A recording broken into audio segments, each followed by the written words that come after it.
ગુજરાતમાં cyclonic circulation સક્રિય થતાની સાથે જ હવામાન વિભાગે આગામી 5 દિવસ માટે હળવાથી મધ્યમ વરસાદની આગાહી વ્યક્ત કરી છે અને આ દરમિયાન 40 થી 50 કિલોમીટરની ઝડપે પવન પણ ફૂંકાઈ શકે છે। 1 જૂને સાબરકાંઠા, અરવલ્લી, દાહોદ અને છોટાઉદેપુરમાં, જ્યારે 2 જૂને બનાસકાંઠા, ગાંધીનગર, ખેડા, સુરત, નવસારી અને વલસાડ સહિતના સમગ્ર સૌરાષ્ટ્ર અને કચ્છમાં વીજળીના કડાકા સાથે વરસાદ વરસી શકે છે। આગામી 3 દિવસ બાદ ગરમીમાં ઘટાડો પણ થઈ જશે। જો કે અમદાવાદ અને ગાંધીનગરમાં જે ગરમીનો પારો છે એ 42 ડિગ્રી રહે તેવી પણ શક્યતા વ્યક્ત કરવામાં આવી રહી છે। आज के लिए गुजरात रीजन के लिए जो थंडरस्टॉर्म की वार्निंग है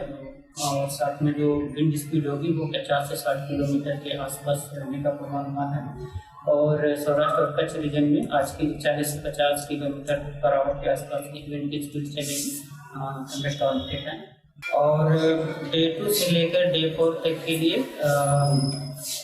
जो थंडरस्टॉर्म की वार्निंग है उसमें जो विंड की स्पीड होगी गुजरात रीजन और साथ में सौराष्ट्र और कच्छ रीजन में 40 से 50 किलोमीटर के आसपास रहने का पूर्वानुमान है। અને આજ મુદ્દે સહયોગી કૃષ્ણા અમારી સાથે ન્યૂઝરૂમથી જોડાઈ ચૂક્યા છે, જે વિન્ડીના માધ્યમથી સમજાવવાનો પ્રયાસ કરશે। કૃષ્ણા, કયા તારીખે કેટલો વરસાદ થવાનો છે, કેટલા દિવસની આગાહી છે, વિન્ડીના માધ્યમથી સમજાવશો। जी बिल्कुल, આપણે ચોમાસાની વાત કરીએ, સાઉથ વેસ્ટ મોન્સૂન જે કહેવાય છે સામાન્ય રીતે દર વર્ષે 30 મે 1 જૂનની આસપાસ પ્રવેશતું હોય છે। આ વખતે એવું હતું કે જે પ્રકારની સ્થિતિ સર્જાઈ હતી એના કારણે 5 થી 6 દિવસ વહેલું આવી શકે છે, જો કે એ પ્રમાણે ન થયું અને રાબેતા મુજબ જે રીતે 1 જૂનની આસપાસ ચોમાસું કેરળથી પ્રવેશતું હોય છે એવું જ કંઈક થઈ રહ્યું છે અને હવે જોકી થોડું મોડું થઈ શકે એવી પણ સંભાવના વ્યક્ત કરાઈ છે। 2 થી 3 દિવસમાં ચોમાસું કેરળમાં પ્રવેશશે, જો કે પ્રી મોન્સૂન એક્ટિવિટી અત્યારથી જ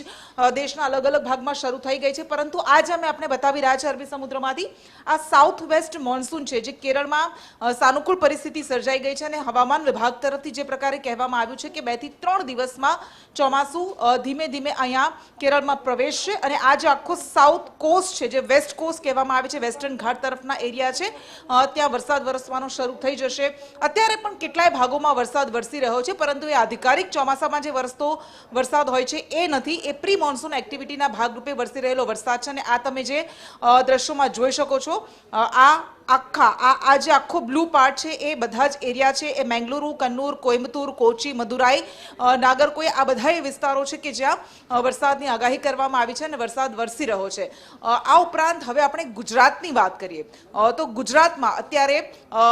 આ હવામાન વિભાગ તરફથી આગાહી કરવામાં આવી છે કે ખાસ કરીને એમાં દક્ષિણ ગુજરાતના સુરત, વલસાડ અને નવસારી સહિતના જે ભાગો છે, આજે તમે જોઈ શકો છો કે આ મહારાષ્ટ્રના મુંબઈના અને દક્ષિણ ગુજરાતના આ તમામ વિસ્તારોમાં, આ તમામ જિલ્લાઓમાં, સુરત, વાપી, બોઈસર, નંદુરબાર મહારાષ્ટ્રનું, આ તમામ વિસ્તારોમાં વરસાદ વરસી શકે છે। એટલે સુરત, નવસારી, ડાંગ અને વલસાડમાં વરસાદ વરસવાની આગાહી કરવામાં આવી છે અને આ ઉપરાંત ઉત્તર ગુજરાતમાં, ઉત્તર અને મધ્ય ગુજરાતના કેટલાક વિસ્તારોમાં, જેમાં સાબરકાંઠા છે, બનાસકાંઠાનું પાલનપુર છે, આ ઉપરાંત દાહોદ, મહીસાગર, અરવલ્લી, આ તમામ એ વિસ્તારો છે કે જ્યાં જે તમે જોઈ શકો છો કે સિસ્ટમને કારણે, સાઉથ સર્ક્યુલેશન સિસ્ટમ જે સર્જાય છે એના કારણે વરસાદ વરસી શકે છે। એટલે 2 થી 3 દિવસ બાદ તાપમાનમાં ધીમે ધીમે ઘટાડો થવાની શરૂઆત થશે, જો કે અમદાવાદ, ગાંધીનગરમાં હજુ પણ તાપમાનનો પારો 40 ડિગ્રીને પાર રહેશે, પરંતુ ત્યારબાદ ધીમે ધીમે તાપમાનમાં ઘટાડો થશે। બિલકુલ, આભાર કૃષ્ણા, આપ જોડાયા તે બદલ।